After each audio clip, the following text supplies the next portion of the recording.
Modern periodic table, modern periodic table, ठीक है।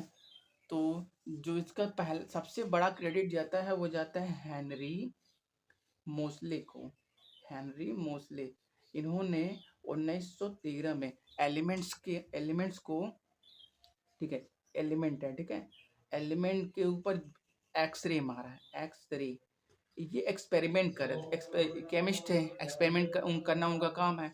ये एलिमेंट के ऊपर जब एक्सरे मार रहे थे तो इन्होंने देखा कि जब एलिमेंट पे हर एलिमेंट, अलग अलग एलिमेंट के ऊपर जब इन्होंने एक्सरे मारा और उन्होंने जब under root B versus Z, under root B माने फ्रीक्वेंसी, फ्रीक्वेंसी के बारे में आपको पता है होगा, फ्रीक्वेंसी की लाइट का जो फ्रीक्वेंसी होता है वैसे ही एलिमेंट का भी एक्सरे मारने के ऊपर वो अलग अलग लाइट का फ्रीक्वेंसी दे रहे थे, ठीक है। जब इन्होंने under root B versus Z, Z क्या है, एटॉमिक नंबर, हर एलिमेंट का एटॉमिक मास होता है वैसे उनका एटॉमिक नंबर होता है। जब हेनरी मोस्ले ने एलिमेंट के ऊपर एक्सरे मारा, एक्सरे से हिट किया तो इन्होंने जब ग्राफ बनाया under root B versus Z का, अलग जानते हो ना, एक्सपेरिमेंट एक बार में तो होता नहीं, 1000 बार में होता है। तो जैसे हम लोग लैब में क्या करते थे, क्लास 12 एक्सपेरिमेंट, फिजिक्स या केमिस्ट्री के एक्सपेरिमेंट में हम लोग एक्सपेरिमेंट करते थे, हर एक्सपेरिमेंट का क्या चेंजेस आया उसको नोट लिखते थे, और उसके बाद 5-6 एक्सपेरिमेंट करने के बाद सबको कंपेयर करते थे कि किसी पॉइंट से कितना वो आगे है, कितना वो पीछे है, रियल आंसर। जैसे मान लीजिए एक रॉड को हम लोगों ने एक्सपेरिमेंट किया था लेंथ का, तो ओरिजिनल उसका 5 सेंटीमीटर मान ली था, तो कभी 5 पॉइंट हम लोग का 1 रहा था, कभी 4.9 आ रहा था। तो हम लोग ने 5-6 एक्सपेरिमेंट करने के बाद ये डिसाइड किया कि हाँ ये 5 के आसपास ही है। ऐसे ही जब इन्होंने अपने ग्राफ को बार बार एक्सपेरिमेंट करके ग्राफ बनाया तो उन्होंने देखा स्ट्रेट लाइन मिल रही थी। जरूर स्ट्रेट लाइन, ये कर्व कैसे हो गए स्ट्रेट लाइन, अरे यार, ये देखो under root B versus Z, जब इन्होंने ग्राफ बनाया तो एक स्ट्रेट लाइन मिल रही थी। वो ओरिजिन से पास होगी कि नहीं इसके बारे में उन्होंने नहीं बोला, लेकिन इतना बोला कि जब अंडर रूट बी यदि फ्रीक्वेंसी, एलिमेंट का फ्रीक्वेंसी और एटॉमिक नंबर के का जब कर्व बनाया जाएगा तो वो स्ट्रेट लाइन मिलेगा। और इनके टाइम तक मैंडल का टेबल आ चुका था, तो इन्होंने वो भी ट्राई किया कि अंडर रूट बी और एटॉमिक वेट का जब इन्होंने कहा कि ऐसा हो रहा है तो ऐसा भी होना चाहिए क्योंकि सेम एलिमेंट है, तो उन्होंने जब अंडर रूट बी जेड का बनाया तो स्ट्रेट लाइन आया था।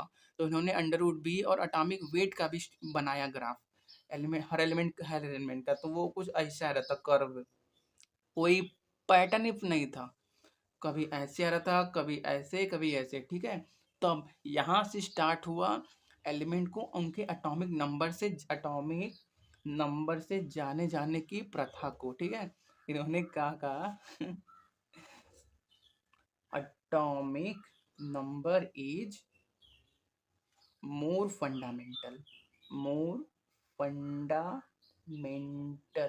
क्योंकि इस टाइम तक इलेक्ट्रॉन के सेल के अंदर, सॉरी आटम के अंदर न्यूक्लियस भी डिस्कवर हो चुका था, और इलेक्ट्रॉन भी अगल बगल रिवॉल्व करते हैं ये भी सब जान चुके थे, ठीक है। तो बहुत सी प्रॉपर्टी पढ़ने में डिफिकल्टी आ रही थी, इसलिए हर साइंटिस्ट, और जब 20 सेंचुरी आते आते एलिमेंट का नंबर 80 प्लस हो गया, 80 प्लस। अब वो उनमें से भी कई जो मेंडलीव के टेबल में फिट ही नहीं हो रहे थे, इसलिए मेंडलीव के टेबल को और मॉडिफाई करने की जरूरत आन पड़ी, ठीक है। तो इन्होंने क्या बोला था, atomic number is more fundamental property of elements than its mass. इन्होंने कहा एलिमेंट एलिमेंट का जो पहचान है वो और बेहतरीन होगा उनके एटॉमिक नंबर की वजह से, और उनके एटॉमिक मास से नहीं, क्योंकि एटॉमिक मास से ग्राफ स्ट्रेट नहीं आया। और साथ में एटॉमिक मास को एटॉमिक नंबर से रिप्लेस करने का सबसे ज्यादा तो फायदा क्या हुआ, जो मेंडलीव का तीसरा डीमेरिट था आइसोटोप्स का, कि इन्होंने आइसोटोप्स, जो मेंडलीव ने बोला इंक्रीजिंग एटॉमिक वेट पे अपने टेबल को बनाया था। और हाइड्रोजन के 3 आइसोटोप एग्जांपल के लिए 1s2 1s3 इन। और जो मेंडलीव का यहीं पे उनका फॉल हो गया था लॉ ऑफ टेबल की, इन्होंने आइसोटोप्स के बारे में कुछ बोला ही नहीं था क्योंकि इनका मास डिफरेंट होता है, एटॉमिक नंबर सेम। तो जब मॉडर्न पीरियोडिक टेबल बनाने के टाइम जब मास को क्या बोला गया कि atomic number is more fundamental property of element than mass. Mass को जब एटॉमिक नंबर से रिप्लेस कर दिया गया, रिप्लेस नहीं कर दिया गया, वो एलिमेंट का मास फिक्स्ड है, एटॉमिक नंबर भी फिक्स है। लेकिन जो बनाने का ट्रेंड था कि सब एटॉमिक मास भी बनाए जा रहे थे, जैसे ये है मॉडर्न पीरियोडिक टेबल, इसको एटॉमिक नंबर पे बनाया गया। जब मास के बेसिस पे हटा के जब एटॉमिक नंबर पे अरेंज किया गया, तब ये देखा गया कि ये स्ट्रेट लाइन शो कर रहे हैं, फिक्स्ड एकदम रेगुलर दिखा रहे हैं। और ये जो आइसोटोप्स का मेंडलीव का फॉल था वो सॉल्व हो गया। अब एक मॉडर्न पीरियोडिक टेबल में क्या बोला गया, आइसोटोप्स का पोजीशन वही होगा जो उसके एलिमेंट का होगा। ये 3 है, 1000 हो कोई बात नहीं, इनका पोजीशन वही होगा जो इनके एलिमेंट का होगा। एलिमेंट कौन है, हाइड्रोजन, एटॉमिक नंबर कितना 1। इन्होंने हेनरी मोसले ने कहा आइसोटोप्स का भी पोजीशन पहला ही होगा हाइड्रोजन के एटॉमिक नंबर की वजह से। जैसे क्लोरीन का कितना होता है, 17 होता है ना एटॉमिक नंबर, इसके 2 आइसोटोप्स हैं, Cl35 Cl36, इसके 2 आइसोटोप्स होते हैं। तो मैं मेंडलीव के टाइम पे ये फिर फॉल हो गया यहीं पे कि आइसोटोप्स का इन्होंने अलग अलग पोजीशन नहीं बताया था। लेकिन मॉडर्न पीरियोडिक टेबल ने यही प्रॉब्लम सॉल्व कर दिया। एटॉमिक नंबर जब आ गया तो उन्होंने क्या बोला कि क्लोरीन Cl35 Cl36 का पोजीशन वही है जो Cl17 का, ये मास है, ये एटॉमिक नंबर है, ये जो यहाँ 36 लिखा है ये मास है, 35 मास है, ये 17 एटॉमिक नंबर है।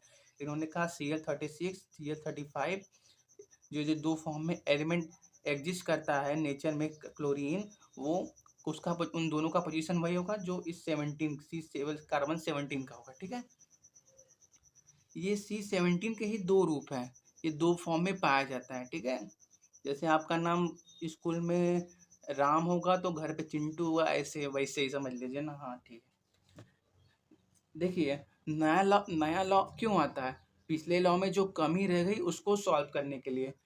ठीक है, जब पीरियोडिक टेबल बनाने का स्टार्ट हुआ था तो पहले किसका हुआ था, डोब्राइनर का हुआ था। डोब्राइनर ने सिर्फ तीन का ग्रुप बनाया था, तो और एलिमेंट बहुत सारे थे, तो वहाँ पे उनका लॉ फॉल हो गया। तो न्यूलैंड ने आया, न्यूलैंड ने 16 एलिमेंट को अरेंज किया, 16 एलिमेंट को अरेंज किया। उसके बाद भी एलिमेंट और आते आते रहे, तो यहाँ पे इनका लॉ फॉल हो गया।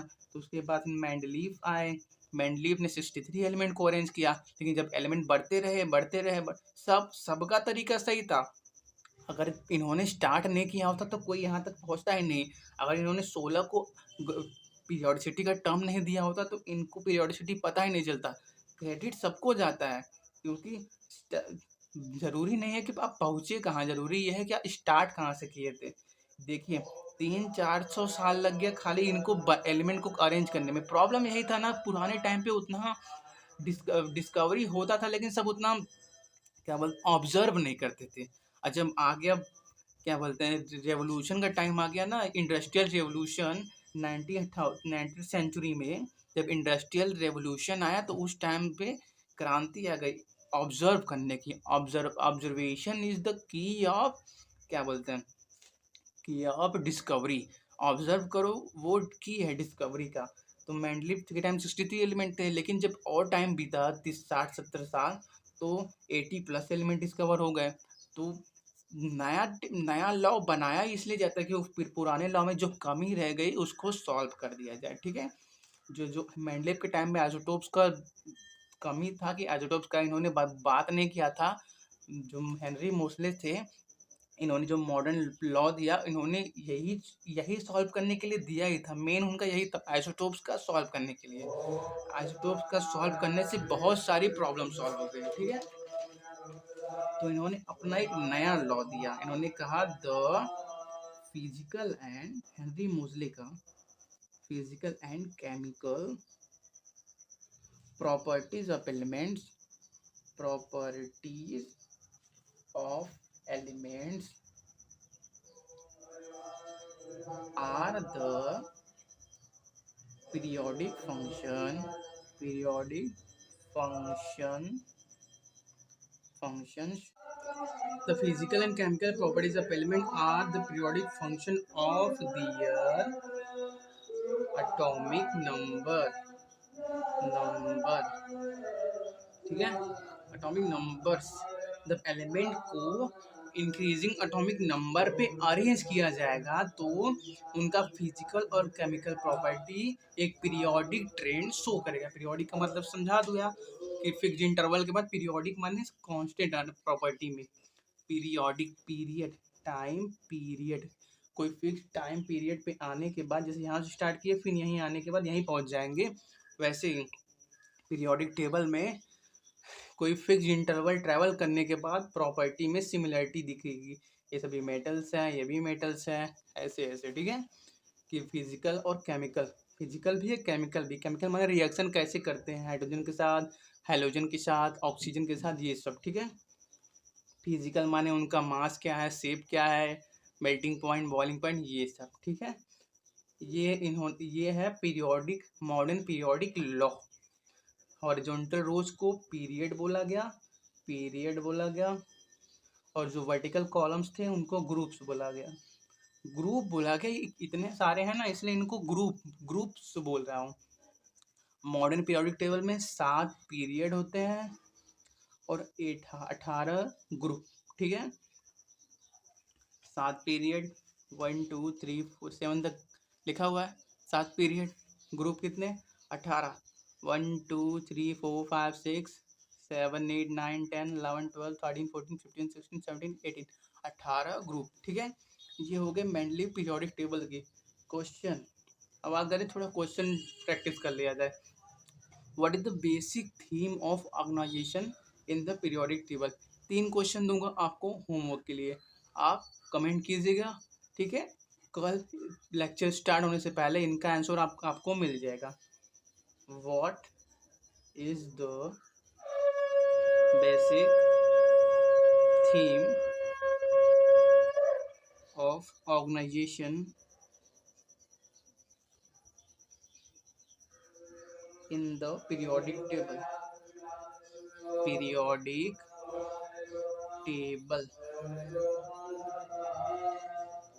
क्वेश्चन नंबर 2 1, ये दूसरा, difference between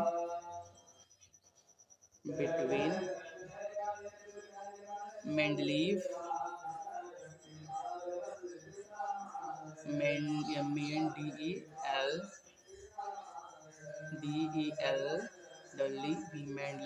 and modern periodic table। और तीसरा question, in modern periodic table period indicate the value of, in modern periodic table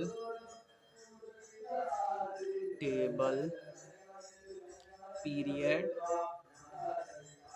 indicates the value of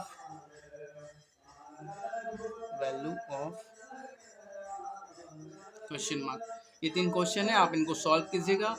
देखिए गलती सबसे होती है वीडियो बनाने में, हो सकता है कुछ गलती हो गई हो तो उसको दोस्त समझ के बता दीजिएगा। बताएंगे बताएंगे ना, जरूर बताइएगा, बताएंगे उसको करेक्ट कर दिया जाएगा, ठीक है। तब तक के लिए पढ़ते रहिए, मुस्कुराते रहिए, ऑल द वेरी बेस्ट। जिंदगी ऐसे जिए ना कि आपका प्रतिद्वंदी भी जब आप रिटायर हो तो रो दे। आपने कुछ दिन पहले मैच देखा होगा, जो टेनिस का लॉन टेनिस के प्लेयर थे राफेल नडाल और उनके जो प्रतिद्वंदी थे रोजर फेडरर सर, जब रोजर फेडरर का विदाई हो रहा था तो राफेल नडाल रो दिया था। स्पिरिट, ये गेम की स्पिरिट है।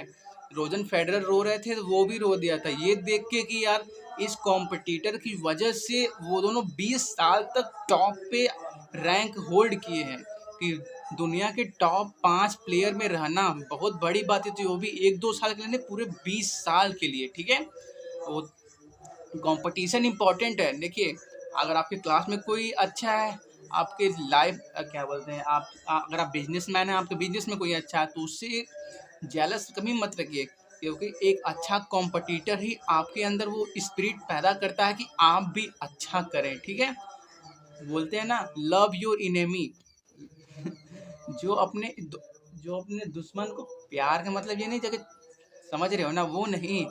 प्यार का मतलब अपने अपने इनेमी के करता क्या है उसकी भावना को एक्सेप्ट करो कि वो क्यों वहाँ पे है। कभी ऐसा मत रखो कि वो वहाँ पे है तो मैं उसको अपने गलत इरादों से उसको गिरा दूंगा। देखिए, अब कितना भी गिरा देंगे, अगर वो डेली वही कर रहा, वही रूटीन उसका है, तो वो फिर से वहीं पहुंच जाएगा टॉप पे। इसलिए अपने इनेमी से कभी जेलस मत रखिए, उससे सीखते रहिए, ठीक है। राफेल नडाल, रोजर फेडरर एक दूसरे के सबसे बड़े प्रतिद्वंदी हैं, लेकिन थे, लेकिन अब नहीं रहेंगे। वो तो मालूम है, क्योंकि अब रिटायर हो गए, वो खेलेंगे नहीं। लेकिन वो दोनों इतने बड़े लेवल के कॉम्पिटिटर थे कि एक दूसरे के हराने के चक्कर में 20 साल तक खेले हैं। बात है यार। तब तक के लिए ऑल द वेरी बेस्ट।